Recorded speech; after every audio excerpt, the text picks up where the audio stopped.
ನಮಸ್ಕಾರ ಕ್ರಿಕೆಟ್ ಪ್ರೇಮಿಗಳೇ. ಇಂದಿನ ವಿಡಿಯೋದಲ್ಲಿ ನೀವು ಕೇಳ್ತೀರಾ ರಾಜಸ್ಥಾನ ವರ್ಸಸ್ ಡಿಸಿ. ಇದು ಕ್ರಿಕೆಟ್ನ ಥ್ರಿಲ್ಲರ್ ಸಿನಿಮಾ. ಪಂದ್ಯದ ಪ್ರತಿಯೊಂದು ಕ್ಷಣವೂ ಇಂಟ್ರೆಸ್ಟಿಂಗ್ ಆಗಿತ್ತು. ಅಂತಿಮ ಓವರ್, ಸೂಪರ್ ಓವರ್, ರನ್ ಔಟ್ಗಳು, ಸಿಕ್ಸರ್ಗಳು ಎಲ್ಲವೂ ಇದೆ. ಬನ್ನಿ ಪೂರ್ತಿ ಕಥೆ ಕೇಳೋಣ. ಟಾಸ್ ಗೆದ್ದ ರಾಜಸ್ಥಾನ ರಾಯಲ್ಸ್ ಫೀಲ್ಡಿಂಗ್ ಆಯ್ದುಕೊಂಡರು. ದಿಲ್ಲಿಯ ಅರುಣ್ ಜೇಟ್ಲಿ ಮೈದಾನದಲ್ಲಿ ಕ್ರಿಕೆಟ್ ಜ್ವಾಲೆ ಬೆಳಕೋ ಸಮಯ ಶುರು. ಜೋಫ್ರಾ ಆರ್ಚರ್ ಮೊದಲೇ ಹೊಡೆತ ನೀಡಿದ್ರು. ಜೇಕ್ ಫ್ರೇಸರ್ ಮೆಕ್ಗುರ್ಕ್ ಕೇವಲ 9 ರನ್ಗೆ ಔಟ್ ಆದರು.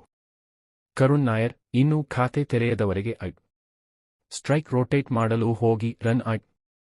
ನಂತರ ರಾಹುಲ್ 38 ಮತ್ತು ಅಭಿಷೇಕ್ ಪೋರೇಲ್ 49 ಸ್ಟೆಡಿಬೆಲ್ಟ್ 63 ರನ್ಗಳ ಮೌಲ್ಯಯುತ ಜೊತೆಯಾಟ. ಮಿಡಲ್ ಆರ್ಡರ್ನಲ್ಲಿ ಟ್ರಿಸ್ಟನ್ ಸ್ಟಬ್ಸ್ 34 ಹಾಗೂ ಅಕ್ಷರ್ ಪಟೇಲ್ 34 ಸ್ಫೂರ್ತಿದಾಯಕ ಹೊಡೆತ. ಇಲ್ಲಿಯವರೆಗೆ ದಿಲ್ಲಿಯ ಡಾಮಿನೇಷನ್.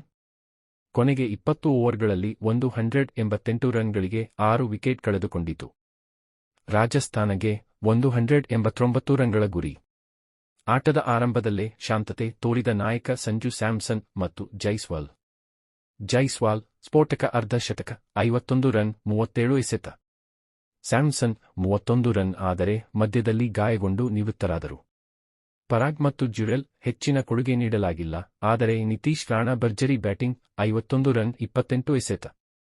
ಅಂತಿಮ ಓವರ್ಗೆ ಬಂತು. 9 ರನ್ ಬೇಕು. ಆದರೆ ಸ್ಟಾರ್ಕ್ ಕೇವಲ 8 ರನ್ ಮಾತ್ರ ನೀಡಿದ್ರು. ರಾಜಸ್ಥಾನ 188 ರನ್, ಪಂದ್ಯ ಟೈ ಆಯಿತು. ಅಬ್ಬಾ, ಕೈಯಲ್ಲಿ ಇದ್ದ ಗೆಲುವು ಹೀಗೆ ಸಿಂಪಲ್ ಆಗಿ ಬಿದ್ದು ಹೋಗ್ತಾ? Super over. ರಾಜಸ್ಥಾನ ಬ್ಯಾಟಿಂಗ್. ಮೊದಲ ಎಸೆತ ಡಾಟ್. ಎರಡನೇ ಎಸೆತ ಹೆಟ್ಮೇಯರ್ ಬೌಂಡರಿ. ನಂತರ ನೋ ಬಾಲ್ ಮೇಲೆ ಇನ್ನೊಂದು ಬೌಂಡರಿ. ಆದರೆ ಫ್ರೀ ಹಿಟ್ಗಳು ಕೂಡ ಏನೂ ಕೊಡಲಿಲ್ಲ, ಏಕೆಂದರೆ ಪರಾಗ್ ಮತ್ತು ಹೆಟ್ಮೇಯರ್ 2 ರನ್ ಔಟ್. ಕೇವಲ 11 ರನ್. ದಿಲ್ಲಿಯ blasting chase. KL Rahul boundary 2 run. Stubbs sixer. Delhi Capitals 4 ಎಸೆತಗಳಲ್ಲಿ ಗೆಲುವು ಸಾಧಿಸಿತು. ಮಿಚೆಲ್ ಸ್ಟಾರ್ಕ್ ಪಂದ್ಯಶ್ರೇಷ್ಠ ಪ್ರಶಸ್ತಿಗೆ ಭಾಜನರಾದರು. ದಿಲ್ಲಿ 6 ಪಂದ್ಯಗಳಲ್ಲಿ 5 ಗೆಲುವು ಸಾಧಿಸಿ ಅಂಕಪಟ್ಟಿಯಲ್ಲಿ ಅಗ್ರಸ್ಥಾನದಲ್ಲಿದೆ. ರಾಜಸ್ಥಾನ 7 ಪಂದ್ಯಗಳಲ್ಲಿ 5 ಸೋಲು, ಅಂಕಪಟ್ಟಿಯಲ್ಲಿ 8ನೇ ಸ್ಥಾನ ಗಳಿಸಿದೆ. ರಾಜಸ್ಥಾನ ತನ್ನ ಕೈಯಲ್ಲಿದ್ದ ಪಂದ್ಯವನ್ನು ಬಿಟ್ಟುಕೊಟ್ಟಿತು, ದಿಲ್ಲಿ ಅದನ್ನು ಚಾಣಾಕ್ಷತನದಿಂದ ಕಬಳಿಸಿತು. ನಿಮಗೆ ಈ ಪಂದ್ಯದಲ್ಲಿ ಯಾರ ಆಟ ಇಷ್ಟ ಆಯಿತು? ಕಾಮೆಂಟ್ ಮಾಡಿ ಹೇಳಿ. ಇಂಥ ರೋಚಕ ವಿಶ್ಲೇಷಣೆಗೆ ಚಾನೆಲ್ ಸಬ್ಸ್ಕ್ರೈಬ್ ಮಾಡಿ, ಬೆಲ್ ಐಕಾನ್ ಒತ್ತಿ.